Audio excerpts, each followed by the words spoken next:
Hi everyone. The question that has been really simmering in the field and has been coming up, especially with where we are at this point with the new era, and linearly speaking, of course, right? This new year energies is all about endings and beginnings, and especially at this time, we can really it's the shift of a yuga, of an era, right? The paradigm shift, and therefore the endings aligned with it, we can really sense the endings.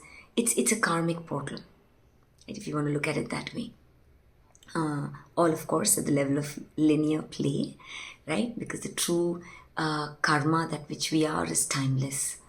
That's the nature of mind, as the one mind consciousness. But at the level of the body, right, our five senses and what it is experiencing, we can see the world outside, the lineage that we come from, ancestral lineage that we come from, all of that can be sensed to be unfolding in a way where a lot of karmic patterns are dissolving. That's how it kind of appears. So this is profoundly experienced as a karmic shift.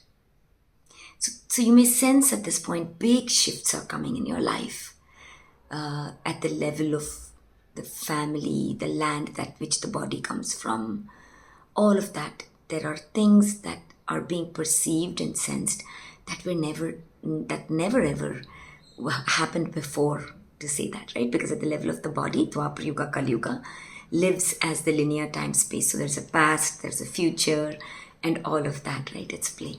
So the one question that really has been simmering and coming up in different ways, but the essence of that is the same, is where do I begin? Right? And can also be framed as how do I begin? Yeah? So when we are on this path and we're exploring the level of what am I, let's say, however that might rise for us, is the question that there are so many ways this can uniquely unfold for each of us. Right? We are consciousness that is unfolding as a unique path, as a unique way. It's the one divine so-called thing that which we are, right? Consciousness that is appearing and expressing and experiencing itself uniquely as a self and reality. That's all there is to it. So there are very different ways, right? So when we are moving through this peaked Dwapara Yuga state, that means energetically we've already awakened, right, to that which we are. But it's the tail end, that's the seeking phase. Because the five sensory mind, whatever it perceives, senses, experiences, is always so-called an after effect. Right? The shift has already happened energetically at the subtler level, which of course when we are still in Dwapara Yuga, we don't realize or recognize, because we are vibrating only at the shallow level. We only see at the surface. That's the five sensory play. Right? So we only make meaning from our five senses. So we begin seeking, thinking. The birth of seeking itself, the phenomena of that is only possible once consciousness, and consciousness is the depth of that which we are, has shifted. That vibration has shifted. Right? But the meaning making that we make from our five senses is that the seeking begins. Oh, I can feel it. There is a change coming. Or what was working before is not working anymore. We are called to look deeper at life, however this may show up. And then naturally, what does the five senses do? Right? At the level of five senses, as the Dwapara Yuga state of mind, which plays at the level of duality, we are only looking outwards. Right? That's its nature, the five senses. And the inner and the outer game, right? Its level of awareness is at that. So when we look only from our five senses, as the five senses, this is the play of the separate self, then that it's only at that level that we can interpret, we make meaning making. Every meaning interpretation that is derived from the identity. Right? So there's no right or wrong. It only boils down to what identity is consciousness vibrating as.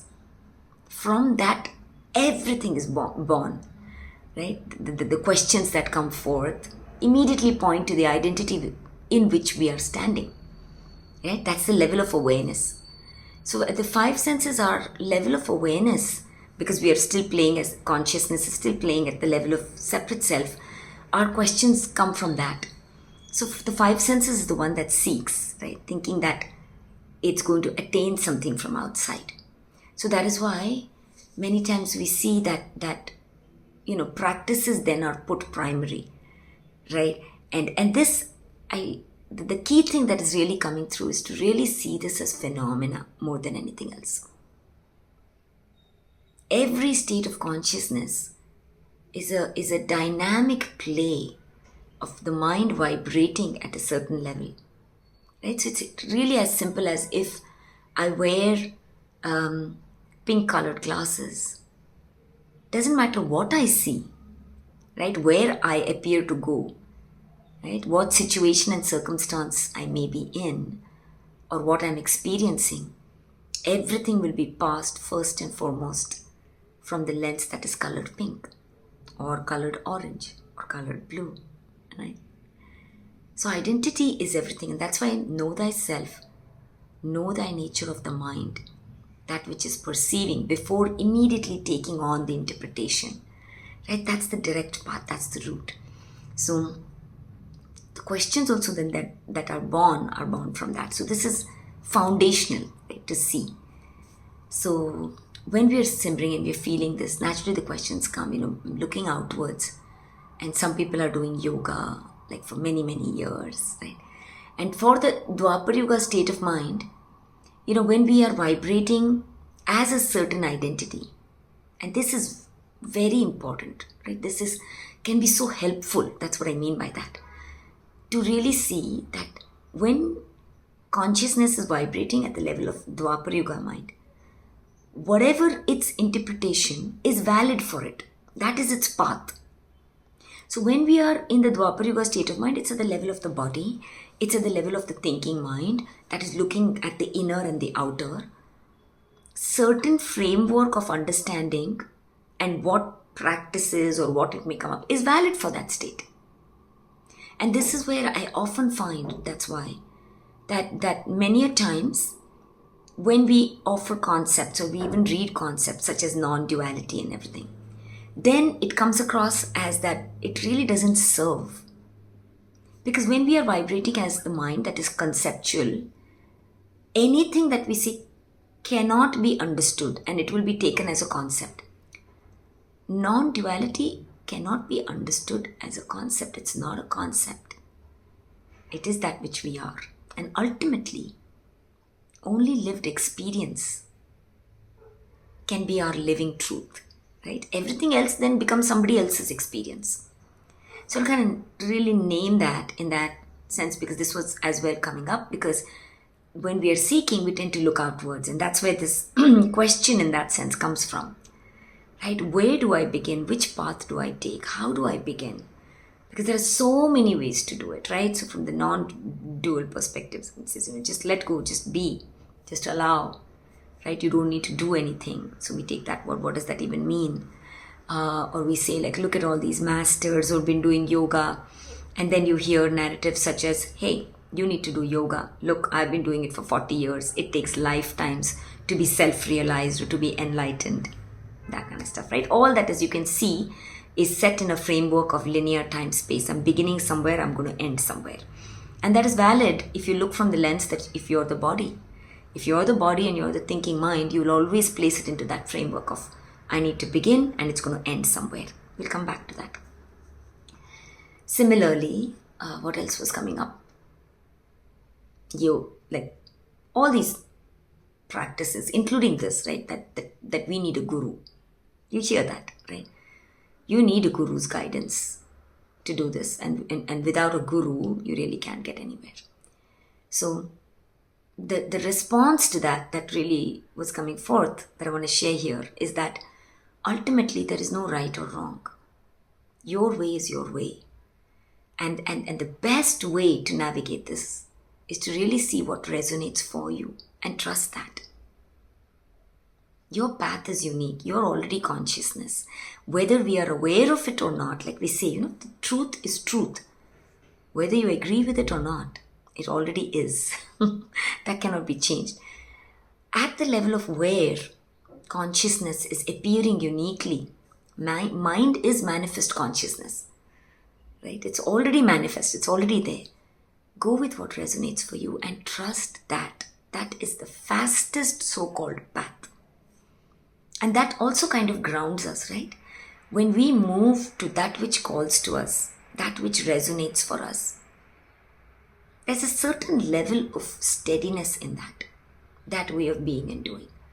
So trust that. Don't look in too many places with the question of, oh my God, what is right, wrong? Because that's the nature of the Dwapara Yuga mind, that we carry things where, oh, if I do it this way, then am I missing something else? Because somebody else says that is the way to do it. All these things come up, right? Allow this time. And that's why stay with this, even if it's conceptual in the beginning. That all that there is the one thing that is consciousness. That which I already am. Right? And this is all that which is appearing is simply play. And that is why if you stand as consciousness, you will hear words such as that all this is Maya, this is illusion. Right? Anything at the level of illusion. And of course, that's the paradox. The paradox dissolves when we see it's the same thing, which is that this illusion, as long as mind is, right, consciousness is appearing at the level of appearance, that is experience, expression, everything, it is reality for us. Right? Consciousness is experiencing this as reality. It is real. At the level of the body, everything is real. So the game has to be played. Right? But when we hold the paradox, knowing primarily that I'm consciousness and this is an illusion that's ever changing, then we can be with and in the appearing self and reality. They're not apart. With a very different way of being. Right? Without rejecting, denying, escaping, with there. Wow. As consciousness, I'm experiencing this in a very unique way. We are with it. And this is what it means, like we are with what arises in the moment. Yeah. So this kind of really was coming through, right? So the question then naturally was coming through, like, where do I begin? How do I begin? Which process do I take? Which practice? Does practice matter? All of that, right? So again, it depends on which identity you're standing as. So if I look from the lens of the body and the name and everything, at the level of the body and the framework, practice is very, very helpful. Because in the Dwapara Yuga state of mind, we've taken on conditions, beliefs. These are all embedded as energetic imprints in the body, which are the same. Body, mind is the same. Right? At every level, in fact, what we call as the body, mind is same. So at this level, this personal mind and its identity that we've moved as is literally like this energetic phenomena, right? This vibration that is embedded in the body, that moves the body in a certain way. We know that, right? We hold a certain level of belief of what I am at the level of the body, right? That identity that we hold, or what another is, or what this world is about, all of that. That energetic is what is in the body that moves us. And that's why we move at the level of, as long as that's the identity, we naturally move towards certain things. And naturally we move away from certain things. Right? So that kind of happens. And so practice then becomes very, very key at the level of the body, because naturally, doesn't matter which practice you pick, any practice you can pick, doesn't matter what it is. Ultimately, the only goal or aim for a practice is to awaken to that aspect of us, that which we already are, to become more aware.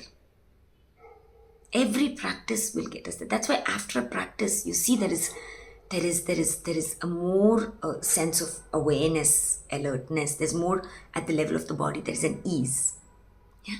But what happens is that's why when we do pranayam, whatever may arise in the field of what we're doing as pranayam, the key thing is always the invitation, enter with an empty mind. And leave everything outside for some time. Because when we do that, when we are aware, and the practice does whatever at the level of the body that it releases, right? All that happens. if we are not aware of this fact of how this mechanism really works, consciousness, how this works, what happens? We get out of the practice and we pick those thoughts again. We pick that way of being again. Right? So it's everything releases, we don't know we are awareness, and then we feel good and then pick up. This is kind of a linear way of ascension. Yeah. So we keep, and this is how we go out, we again move as the identity that which we are. That means we have again picked up our baggage and we move in time with all these ideas in our head. Right? And that again regurgitates the same emotions, the same patterns. Right? This is the play of Dwapara Yuga. As long as we're in the Dwapara Yuga, that's the play. Because Dwapara Yuga consciousness is experiencing itself as what does it mean to move as simply the five senses, as a separate self, and relating from that, seeing from that lens. Yeah. So once we are awareness, now something else shifts. We, at the level of the body, we're doing the practice, whatever practice is called. But when we go outside, even after the practice, we are not picking up the identity and the package. We are moving timeless. Yeah, I'm kind of offering a way to, at the level of the body, to mimic this. Yeah, so that was the question. How do I begin? Is to mimic this, is to stay present, stay timeless. And this, what was coming up in the conversation is initially can be hard for us. And why is that? Because as long as I'm identified at the level of the body, this body is born at one time and it's going to be die at one time. That means safety, security, all that becomes prime importance. That's why you'll see from the questions, if any state of consciousness is steeped at the level of the identity of the body, the questions will always come in the framework of wanting to feel secure, in wanting to secure its future. If I do this, this will happen, right? If I do this, then I'll feel better, right? All in the future. If I do this, then in the future I'm taken care of, right? And that in the Dwapara Yuga state of mind. That's why we always get to a goal. Get to this. This is what this means, right? So you have this much money in your bank. This is what it means. If you do this, then you'll have the security and the safety. It's a very different way, which is very valid when we're playing at the level of Dwapara Yuga. Ultimate liberation, that's why, is to wake up to see that I'm consciousness. The future appears within me, in the now.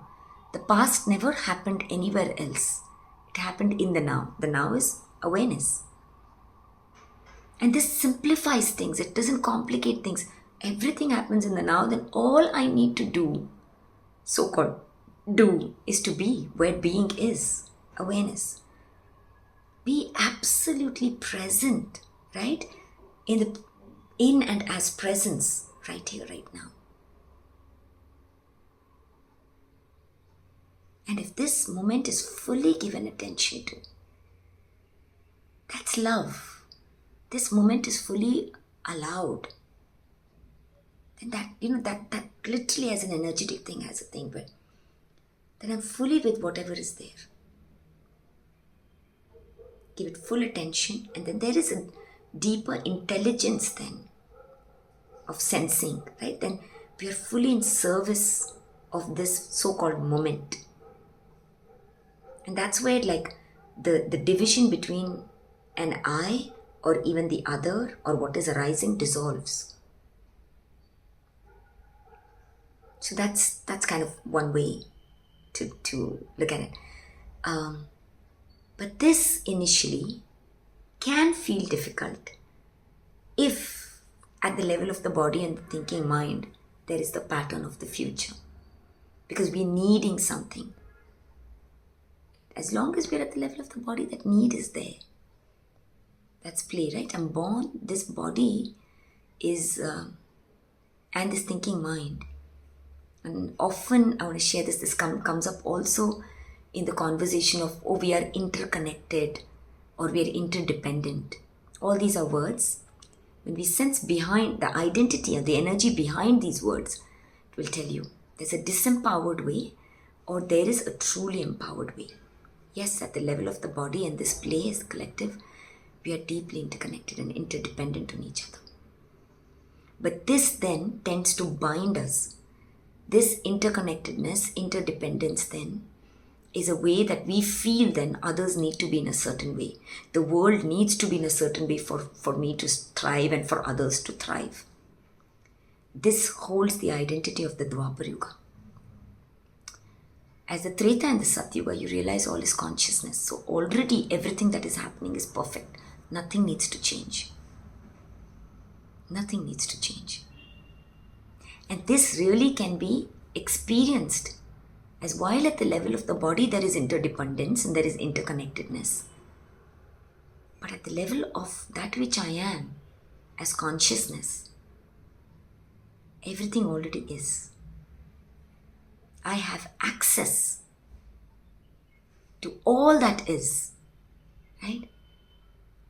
And then when we stand as that identity, we can play the game of interconnectedness and dependency from that state of wholeness.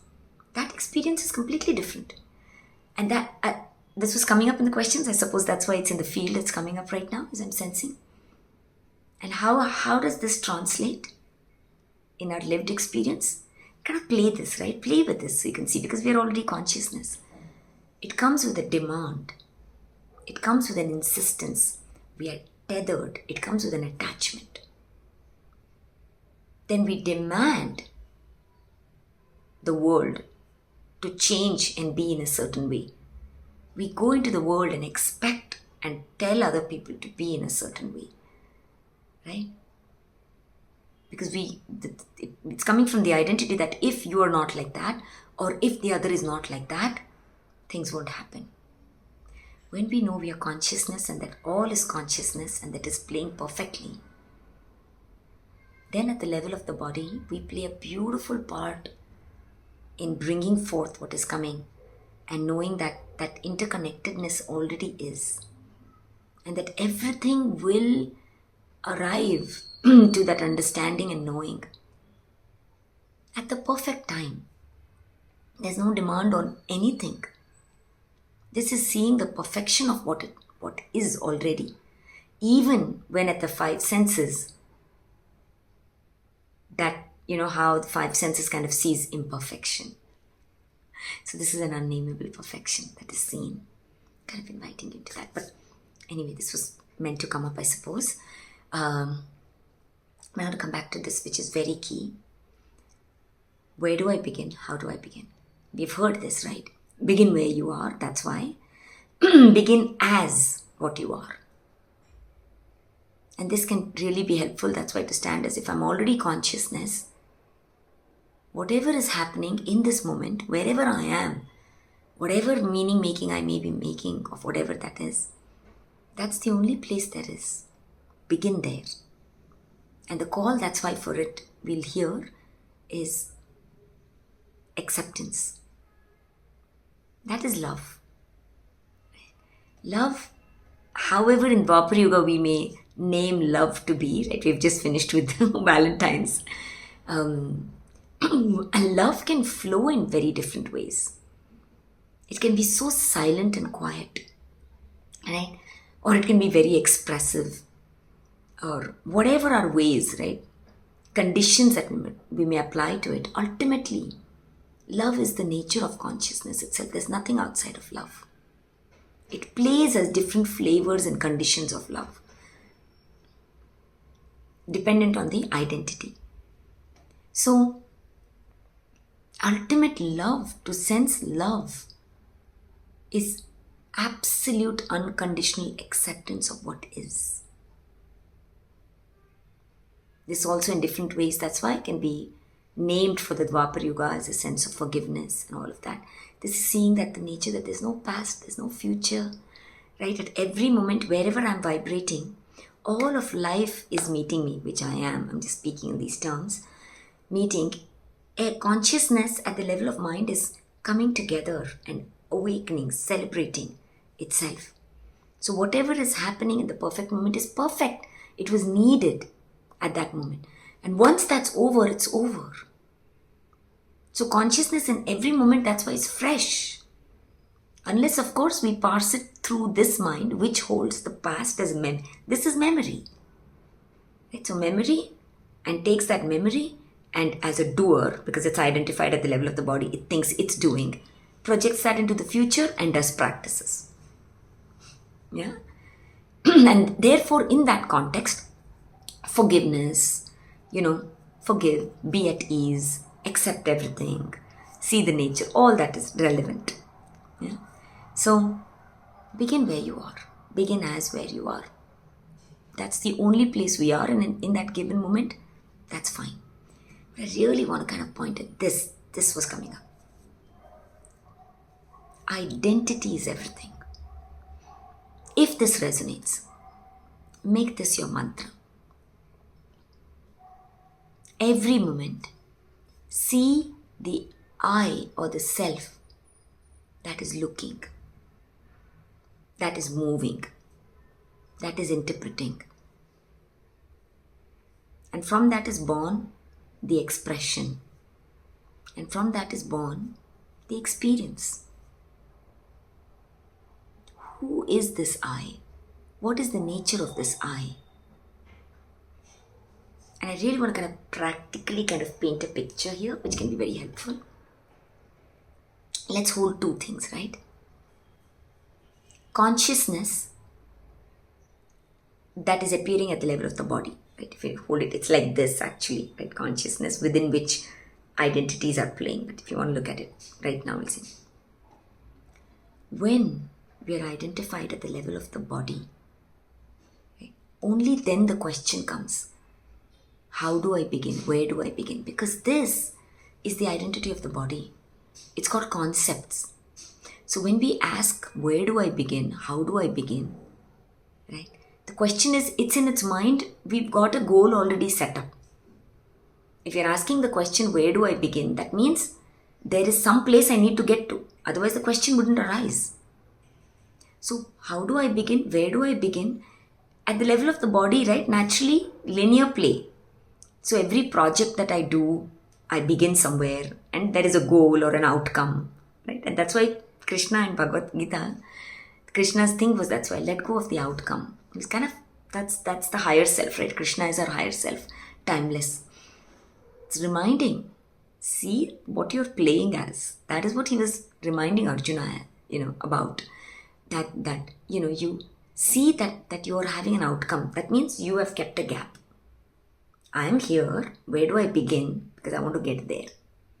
Just see it for what it is. Yeah.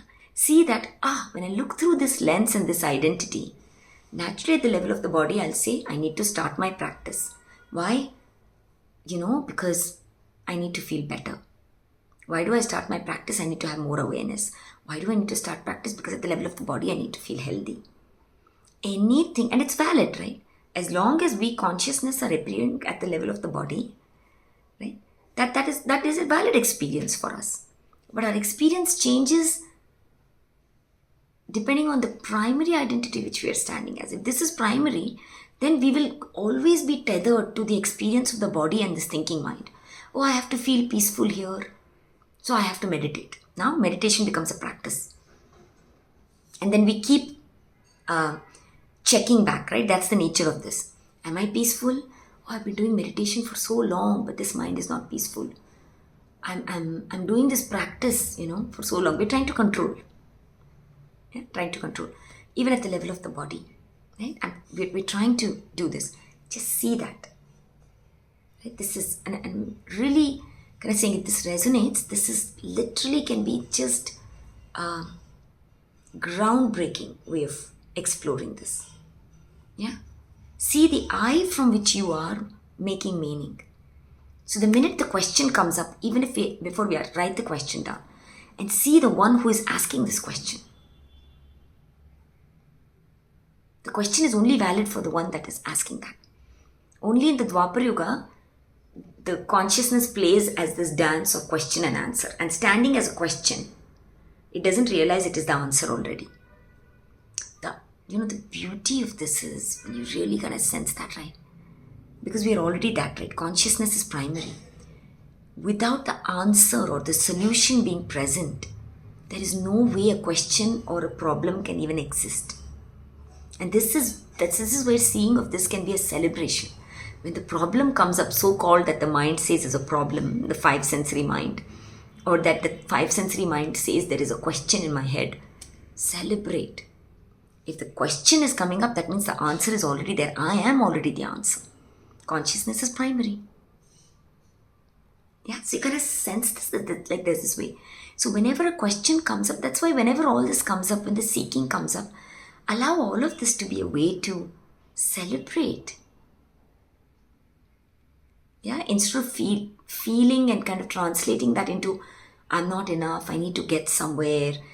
That is the path of where I often hear this. Healing becomes like this. Because which identity are we standing as? Determines the experience. Life is always evolving. The evolution, and so-called at the level of mind, I'm saying, right? Ascension is a given. We are already ascending. Nothing can stop that flow. It's a given. The doer is not making the ascension or anything happen. We already are that. But how it will be experienced depends on which identity we are standing as. This is what I kind of shared in one of the videos as well, which I said, this is where are you standing? Are you standing as the tamasic point, as an identity, as a person? Then that is how you look. The storm looks above us, right? Oh my God, and then the healing looks like I'm constantly healing, I'm constantly doing. That's how it comes up, right? That's how we experience ourselves, constantly not enough. When we stand as consciousness, that is the complete whole. We'll come to that. Then the experience of this whole transformation is completely different. Even when the question arises, it's a play. It's a play. Rather than this feeling of, oh my God, I need to know this answer, or this feeling of, I'm standing at this phase, it's all this is happening, change, but I don't get it. As long as we are tethered to this mind, understanding everything, kind of tricky there. So when we're coming back to this, see the question that is arising. See that identity. If you're asking the question, where do I begin? That means there is an outcome. What is that outcome? That means there is a goal. Right? There's a gap between the intention and the goal. And this is where the beautiful word, Sanskrit word of sankalpa. Kalpa again is time. Right? I'll share also, I just got back from this Kumbh Mela festival. Really? And it speaks to all of this. Kumbha is when we are awake at the age of Aquarius. As consciousness itself, cosmic consciousness, you call it Treta, Satyuga, you call it that I am timeless, right? Then at the level of the body becomes fluid. It's vibrating as the subtle body state, as those koshas, as the subconscious mind. Yeah. So when that starts happening, so that is the kalpa. Our experience of time has shifted, paradigm shift starts happening. And sun, again, is that light which unifies. Sankalpa, that's why intention, when it's really seen as awareness, unifies. So we are in that divine union. Masculine and feminine were apart in the Dwapara Yuga. We were identified as the masculine mind. This is the unification of that. We are in that phase right now. So it's naturally we are all sensing it, right? We're coming into that more and more, which we can word it as more and more of that which I am, which already is. So the sankalpa then, when we look from the Dwapara Yuga, whatever intention and desire we have, we put it outside of ourselves. So just see that phenomena. The mind that is standing saying, where do I begin? Ask. You're beginning what? What is the outcome? What is that you desire? That you have put outside of yourself. Same thing, intention has a goal. What is the goal? Why have you added time to that goal? And now I'll kind of shift a little bit and say this is the way that we always express when we are identified primarily as the body. What does it mean to stand as consciousness? What is the nature of consciousness as one mind? Timeless. Spaceless. Consciousness is. within us, the body as this thinking mind, it plays the illusion of the body is moving. I'm going to start here. I'm going to go there. I'm going to start a project. I'm going to finish. I'm thinking this as a past. And I'm going to go somewhere in the future. But consciousness is always here. So-called here. The only time that there is only now. There's nowhere else.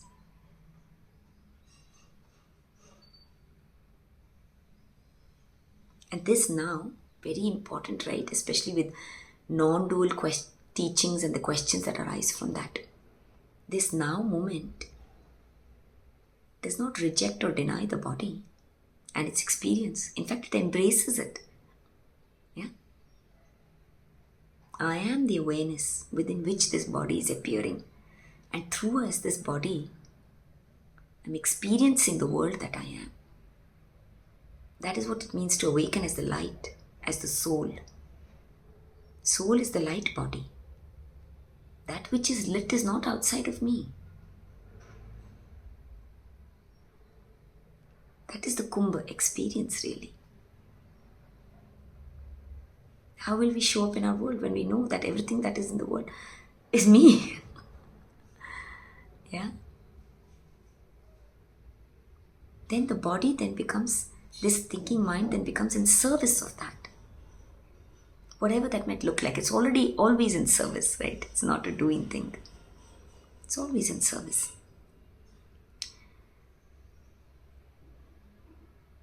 So to mimic this, right, this was coming up, is to kind of stand here. At one point I'd done this exercise where really you create these two circles on the ground. Okay, if it helps, because for the body, the practices ground it. Yeah, so these practices are only for that in that sense. So you keep 2 sheets of paper on the ground and stand there. Keep that with you always. And after that, it kind of becomes a practice. In the beginning, this can really help. Stand and see. On one sheet, say, this is my identity at the level of the body. Stand in that. And then look from that lens and see how it feels. Then stand on the sheet or on the piece of paper or in that circle where your consciousness. Timeless. Consciousness, everything is here and now. It's not attaining something. And what is the nature of consciousness? What does it mean? Conscious is awareness, is to know. That which arises as knowing is that which I am. When I'm standing at the level of the body, then only that is experienced at the level of the body is deemed as true or real for me. I'll give you a concrete example of this. Only if I have XY amount in my bank, I am wealthy, I am prosperous, I am abundant. Yeah. Only if whatever you might define as success, only if I've attained it, acquired it, I show proof for it. It needs justification. That's the world of science also, right? Show me the proof. But who's asking for the proof? 5 senses. It sees only limited. It is consciousness, but it's not aware of it. It asks for proof. Yeah? So that's the play of the Dwapara Yuga, as long as we look from that lens. And that is why even when a desire arises in us, right, or any kind of, even let's say a knowing arises in us, we put it outside of ourselves. Even knowledge, that's why we seek outside, without knowing that we are the knowledge. Which is valid play for the Dwapara Yuga when we are identified as that. But we are not there anymore.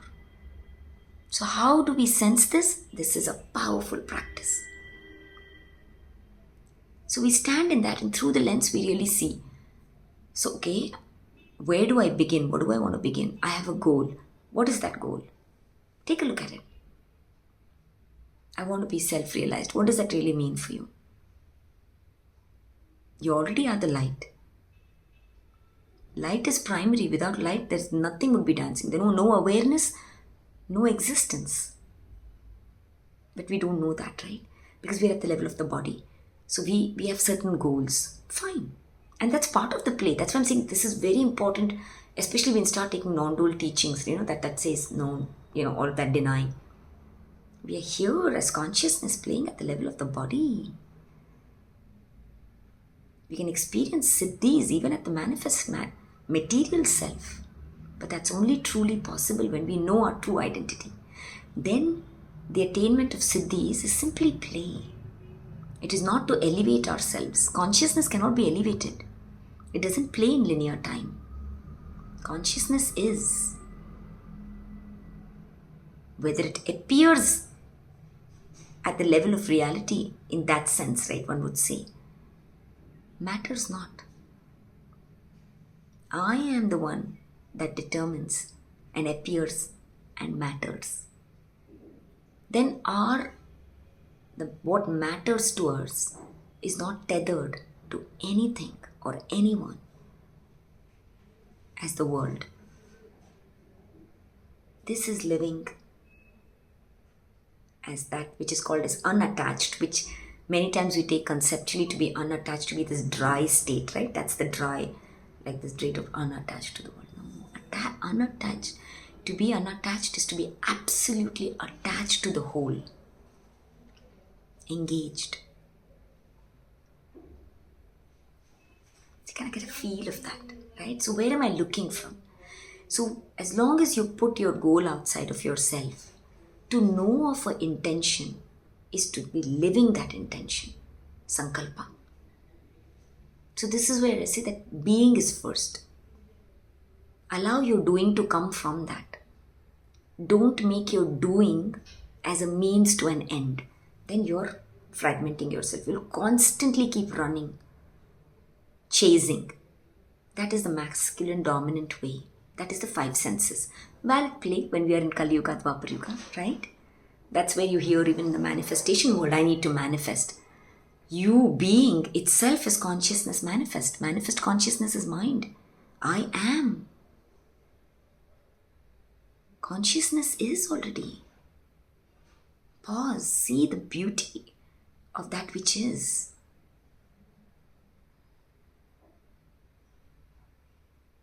Yeah. This really kind of starts. So you kind of dissolve time in that. So again, with the play, how do we dissolve this time? We really stand in that circle or that, and we really see, oh, okay, I am already this desire. To know of the desire is to be the desire. To know of an intention, it's come into the knowing. And if I'm consciousness, it already is. But I will not be able to perceive it as long as I insist and run and chase as a doer from the five senses, thinking I'm not that. To know is to be, and this is the teaching of all teachers ultimately. That is what they personified. They were appearing also at the level of the body. It's embodied divinity. We already are. And then there is this joy, right? There's this joy of playing in this world. This is creation. Mind is creation. So then you become conscious creator. And the play of conscious creator is not to, and this is what I really want to share, is not to this play of transformation is not to get to some place and then kind of, oh, I have arrived. There is no destination. We are the destiny. We are the destiny. And then, at the level of the body, we can play. then we have freedom. That's why that's the Maya, to play any which way. Nothing means anything. We see the nature of the mind that this gives meaning. If this happens, that's what it means. If that hasn't happened, that is what it means. Then we are tethered to the outer world, right? Are tethered to outer manifestations. Even whether it's at the level of the body, whether it's at the level, if my mind is peaceful, oh, I have arrived. If mind is quiet, then I'm this self-realized meditating person. If my body is in such a way, only then I am. This also was coming up because somebody was saying that. Not really. There's so much more happening. Some of the gurus that we may say, the enlightened so-called beings who are living as light, you become this open space, you become an alchemist. So many times you're taking in energies to transmute that. So it's not always true, right? It's true that if you're aligned, that is a reflection at the level of the body. Your body is a reflection of your state of consciousness, undeniably so. So thriving, vitality, a sense of enthusiasm is all a reflection of the state of being. But also realize that when we awaken to our collective self, we become like these empaths, right? We take on energy. We're taking on, because there's no boundary and barriers, right? And we're consciously doing that. We're taking on. So a lot of time, that's why you would see the gurus taking on conditions that are there in the world to transmute it. So they would have ailments. So not everything can be looked at the surface and put a thing on, This was coming up, somebody saying, oh, this guru, but they had this. We know that. Non-dual teachers, Nisargadatta, passed away with throat cancer. Even Ramana Maharshi had all these conditions. So nothing is black and white. And of course, when we more and more deepen, this is seen for what it is. And that's the invitation. Don't look and make meaning from conceptual understanding. Then we'll only see very little. There's much more to this. Yeah. So again, when we stand at the level of the Dwapara Yuga state of mind, this is seen. When we stand at the level of consciousness, aware presence, allow that to inform this mind. Then you will see it directly for yourself. So where do I begin? There is no beginning for consciousness, is there? Every present moment is a beginning and an ending. Stand timelessly. This is how you absolutely are untethered from needing anything to be anything. You're free. This translates at the level of the body and this thinking mind as absolute freedom because your consciousness. You don't need certain things to be there in the outer world to reflect back to you the truth of that which you are. Nothing in the world can reflect back to you the truth of that which you are, because the play of this self and reality and the world are all at the relative level. Its reflection will always be limited to the unlimited that which you are. Know thyself. That which we are as consciousness does not directly manifest. It's only through the mind. And mind is always secondary in the sense that what appears at the level of the mind, that appearance is in some ways always a limitation that is needed for us to play. We are the unlimited. We are literally that substance, the light.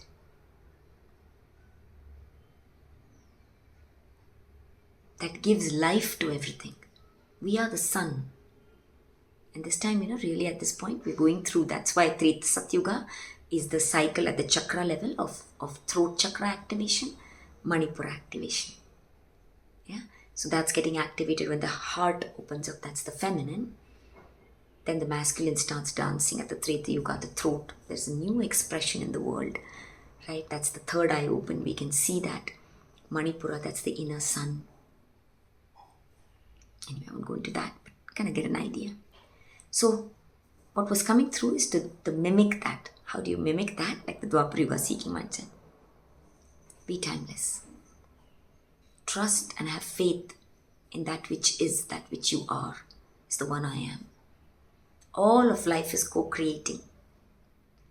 When we are in that state of absolute acceptance, without needing things to be, like we're not running, chasing things, like that's the feminine energy, then we can really sense, we have higher perception of what is arising. We are being invited at the level of the body to play a part. We see the unique gifts that we hold in every moment. We're able to offer that. We play a unique part. We are in perfect spaces to hold in the way that we uniquely hold. This cannot come from the conceptual mind. That is a different way of playing. And this is the age of Aquarius, intuition, and even beyond that, divine intelligence that comes, literally radiates from presence. Trust that which you are. Come from that space. So there's nowhere to begin, there's nowhere to end. It's right here. And this is such a simplicity, And the simplicity of this that's why it's called mindfulness. Where I am is enough. What I need to do in this moment is enough.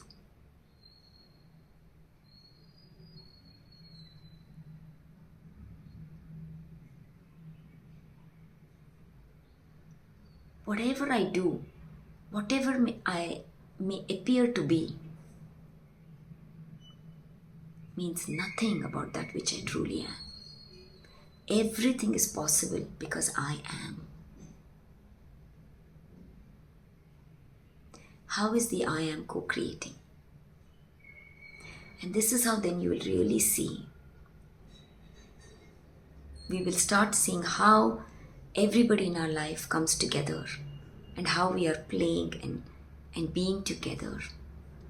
Right? This is a very different way of interconnectedness, interdependency. Each of us is a unique piece of that puzzle. Without insistence, without demand. Because everything is fluid. Right?